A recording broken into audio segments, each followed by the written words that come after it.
Hello, dear learners. How are you? Today I'll discuss English as a lingua franca. English is the most popular language among languages spoken by the people of the world. This language is chosen by the native speakers of different languages to communicate among them. Historically, the English dominated many parts of the world. As it was the language of the colonial administration, inhabitants also considered this language important to learn for their necessity.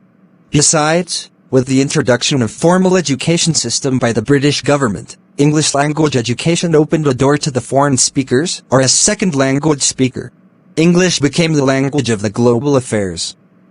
Varieties of English is a burning issue among the language's users. English is no more of the English only. This is now the international language. Historically, once almost two-thirds of the world were under the British Empire. Therefore, English language became common among the inhabitants of those countries. They learn English either as second language or as foreign language. English has become the language of global language, lingua franca. Dear learners, I think you have got the idea of English as a lingua franca. Stay well.